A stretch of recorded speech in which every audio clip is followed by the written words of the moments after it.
acompanhe sua glicose sem as rotineiras picadas de dedo.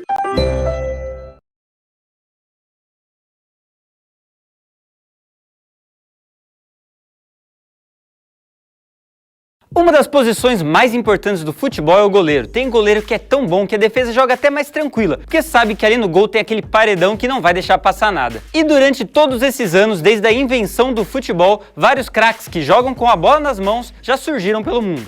Olá, eu sou Lucas Figueiredo e seja bem-vindo a mais um vídeo aqui no Futebol Brasil, e esses são os 7 melhores goleiros da história. Vem comigo!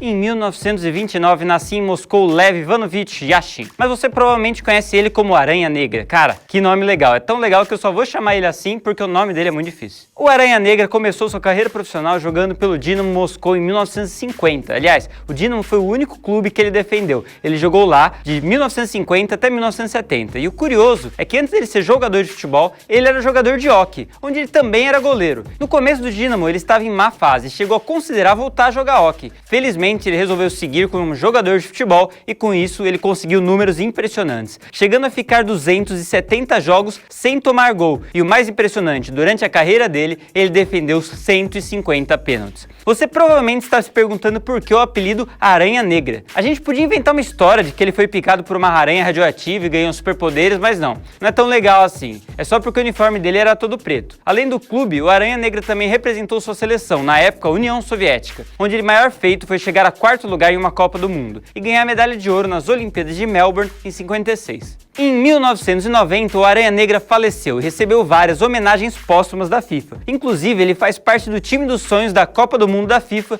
junto com Pelé e Maradona. Não é pra qualquer um, né?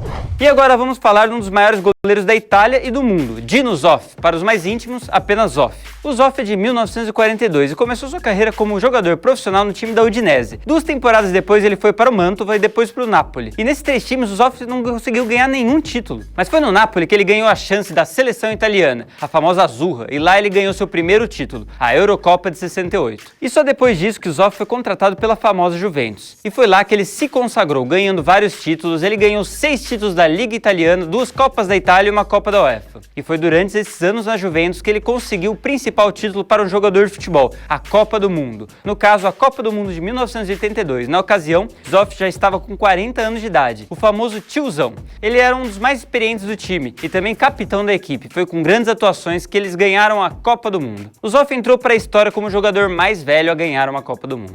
Prepara o seu chá da tarde porque chegamos no Reino Unido. Pois é, em 1937 nascia a cidade de Sheffield, Reino Unido, Gordon Banks. Gordon Banks teve um começo de carreira complicado, com poucas oportunidades até conseguir uma vaga como profissional em um time da 3ª divisão inglesa, o Chesterfield. Ele ficou no juvenil desse time por um tempo, até que em 59 subiu para o time principal. Pouco depois ele já recebeu uma proposta do Leicester City, e lá ele já mostrou seu valor levando o título da Copa Inglesa em 64. Suas boas atuações levaram a Banks para a seleção, e lá ele fez parte da história da seleção inglesa. Caso você não saiba, a Inglaterra tem apenas um título de Copa do Mundo, a Copa de 66. E sim, a seleção campeã foi a seleção de Gordon Banks. Ainda na seleção inglesa, outro momento que ele ficou muito marcado, principalmente para nós brasileiros, foi a defesa de Banks em uma cabeçada do Pelé na Copa de 70. Depois de um cruzamento de Jairzinho, Pelé subiu, cabeceou forte no canto e quando ele ia sair para comemorar, surge Gordon Banks. Ele ainda jogou no Stoke City, onde ganhou a Copa da Liga Inglesa em 72 e apesar de poucos títulos, sendo 2 Copas da Liga e uma Copa do Mundo, Gordon Banks é até hoje considerado um dos maiores goleiros de todos os tempos. Para vocês terem uma noção, ele ganhou durante 6 anos consecutivos o prêmio de melhor goleiro da FIFA.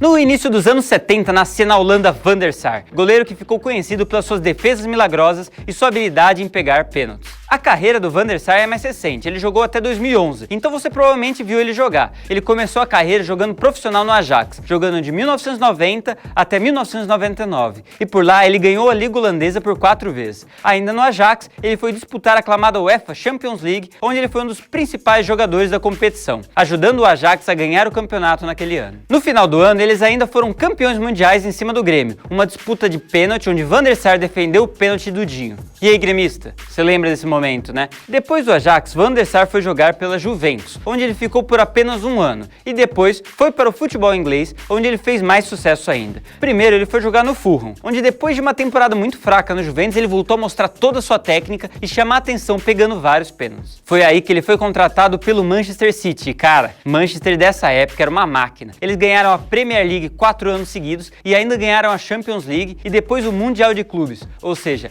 mais uma Champions e um Mundial pro Van der Sar.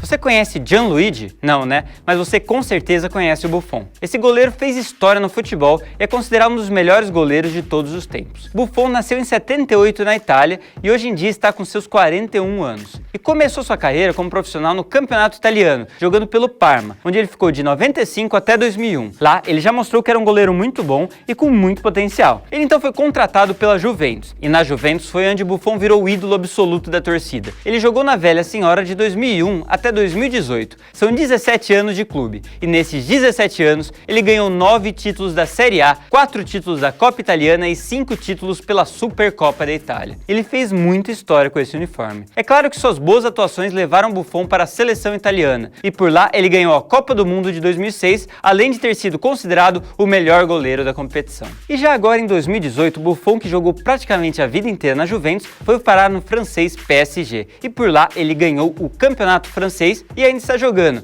Mas ele fala em aposentadoria, já que Buffon está com 41 anos, né? Mas ele pode aposentar numa boa, sabendo que fez uma história incrível no futebol e só faltou ganhar a Champions para ficar com a lista de títulos completa.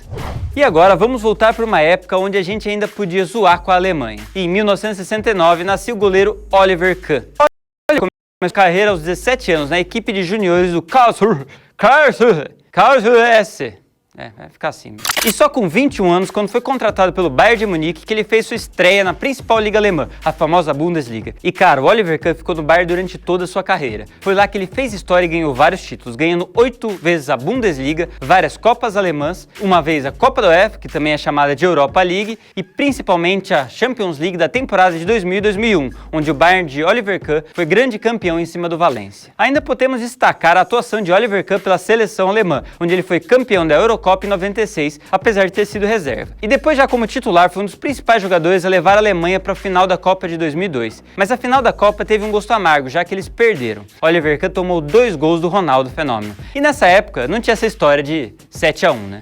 E para fechar nossa lista, temos o espanhol Ricardo Zamora, ou Zamorá, também conhecido como El Divino. É considerado por muitos como o melhor goleiro de todos os tempos. Zamora nasceu em 1901 em Barcelona e começou sua carreira como profissional em 1916 pelo Real Espanhol, que atualmente é conhecido como Espanhol. Depois disso, ele passou 3 anos jogando pelo Barcelona, onde ele foi campeão catalão durante esses 3 anos. Além de ter ganhado 2 Copas do Rei, nessa época ele ainda chegou a defender a seleção Catalunha. Em 1930 ele já foi contratado pelo Real Madrid. Na época, a rivalidade Real Madrid e Barcelona ainda não era tão acirrada, mas essa contratação com certeza deixou os torcedores do Barcelona bastante irritados, principalmente depois que Zamora fez uma defesa incrível contra o Barcelona em uma Copa do Rei, onde o placar final ficou 2-0 para o time merengue. Ele ainda ganhou o título da Liga pelo Real em 32 e 33. Logo depois desses títulos, aconteceu em 1936 a Guerra Civil Espanhola. Zamora sempre deixou claro sua posição política e isso foi usado durante a guerra, o que fez Zamora se exilar na Argentina, depois na França, inclusive na França ele chegou a jogar pelo Nice. Depois de tudo isso, Zamora encerrou sua carreira como goleiro e virou treinador, onde também foi campeão, treinando o Atlético Aviação, hoje também chamado de Atlético de Madrid. E obrigado a você que acompanhou mais um vídeo aqui no OneFootball Brasil. Já deixa aquele like para esses goleiros sensacionais que marcaram o futebol mundial. Então assim, se você lembrar de algum outro goleiro que merecia estar nessa lista, deixa aqui embaixo nos comentários pra gente fazer a parte 2. Se você chegou até aqui e ainda não se inscreveu, já se inscreve e ativa o sininho para não perder nenhum vídeo do canal. E para ficar melhor ainda, é só baixar o aplicativo OneFootball, que com ele você vai ficar por dentro de todas as notícias do mundo da bola. Então é isso, até a próxima, falou!